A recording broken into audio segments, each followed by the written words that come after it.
আমাদের অর্থমন্ত্রী সাইফুর রহমান সাহেব প্রচুর সমালোচনা হয়েছে। এমনকি আমাদের ওয়াহিদুল খান সাহেব প্রচিত সাংবাদিকরা হলিডে পত্রিকায় লিখলেন, হেডলাইন লিখলেন, ওয়ান ম্যান ডেমোলিশন, অর্থাৎ একটা মানুষ সব শেষ করে দিল।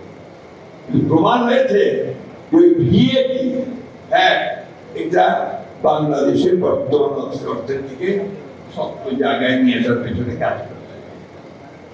আমাদের নেতা শহীদ প্রেসিডেন্ট জিয়াউর রহমান, তিনি গার্মেন্টস ফ্যাক্টরি, গার্মেন্টস যে পোশাক শিল্প, সেই পোশাক শিল্পের সূচনা করে হাজার হাজার মহিলার কর্মসংস্থান সৃষ্টি করেছেন। আজকে বাংলাদেশের অর্থনীতিকে দাঁড় করার সুযোগ করে দিয়েছে। আমাদের নেতা শহীদ প্রেসিডেন্ট জিয়াউর রহমান, তিনি বিদেশে মধ্যপ্রাচ্যে বিশেষ করে শ্রমিক পাঠানোর ব্যবস্থা করে কর্মসংস্থানের ব্যবস্থা করেছে। সুতরাং সংস্কার আমাদের মজ্জায়, সংস্কার আমাদের রক্তে, আমাদের জন্ম সংস্কার। তাই আজকে যদি বলা হয় যে বিএনপি সংস্কার আজকে দিচ্ছে, এটা আমি মনে করবো যে অত্যন্ত অন্যায় ভাবে এটা বলা হচ্ছে। আমরা এবারে আসুন বর্তমান সংস্কারের কথায় আসুন। আমরা 2016 সালে আমাদের নেত্রী দেশের বেগম খালেদা জিয়া নিজে প্রেস কনফারেন্স করে ভিশন ফর 2030 ভুলে যাওয়ার কথা না। সেখানে তিনি কক্ষ বিশিষ্ট পার্লামেন্টের কথা বলেছিলেন, সেখানে তিনি প্রেসিডেন্ট এবং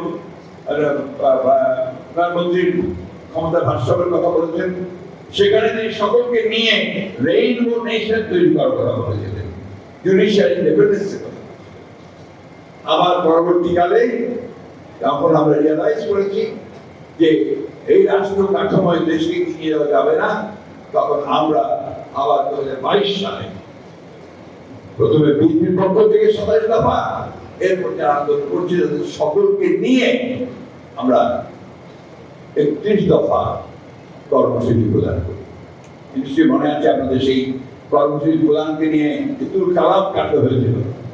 10ই ডিসেম্বর আমাদের সভাপতির পার্টি অফিসের সামনে, সেটা 7ই নভেম্বরই এটাকে আপনার বন্ধ করে দরকার পড়ে সরকার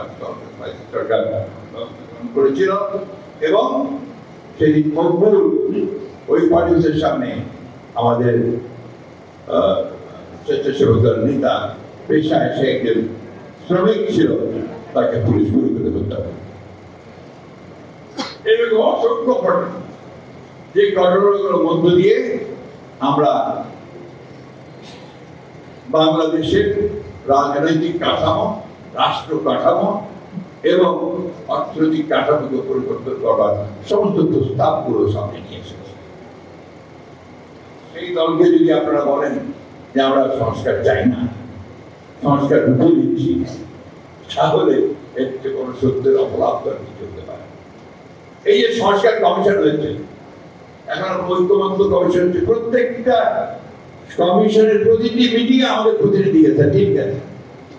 আমরা প্রত্যেকটি সংস্কার কমিশনের উপরে আমাদের নিজস্ব ওয়ার্কিং টিম তৈরি করেছি। তারা কাজ করেছে দিনের পর দিন, রাতের পর রাত, দেশের এক্সপার্টদের নিয়ে, এবং প্রত্যেকটি বিষয়ে আমাদের মতামত আমরা সংস্কার কমিটিগুলোর সামনে তুলে ধরেছি।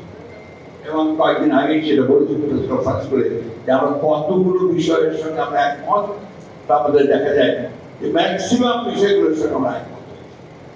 কতগুলো মৌলিক বিষয় আছে যে বিষয়গুলোকে আমরা বলেছি আমরা একমত হতে পারছি না, কিন্তু আমরা মনে করি এটা ভবিষ্যতে যে পার্লামেন্ট আসবে সেই পার্লামেন্টে ডিবেট করে সেই বিষয়গুলো সিদ্ধান্ত নেওয়া যেতে পারে।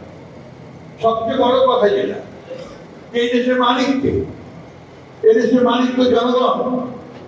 এই দেশের কাঠামো, এই দেশের পলিটিক্স, এই দেশের অর্থনীতি কিভাবে চলবে, এই বিষয়ে সিদ্ধান্ত নেওয়ার মালিক একমাত্র হচ্ছে জনগণ। আজকে যারা সংস্কার করছেন তাদেরকে আমি স্বাগত জানাই। তারা অনেক বড় বড় চাকরি করছেন বিদেশে, অনেক লেখাপড়া করেছেন, ইউনিভার্সিটিতে পড়াতেন, আসছেন, তারা বাংলাদেশের মানুষের জন্য অত্যন্ত সুন্দর সুন্দর চিন্তা করে সামনে নিয়েছে।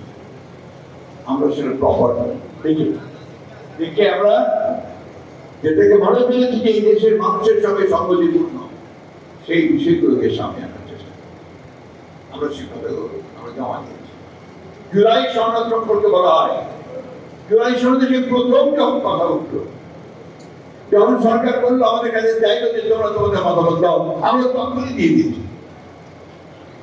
এরপর এখন আবার কয়েকদিন আগে সরকারের তরফ থেকে আমাদের কাছে মতামত চাওয়া হয়েছে, আমরা গতকাল রাত্রে সেই মতামত পুরো দিয়ে দিয়েছি।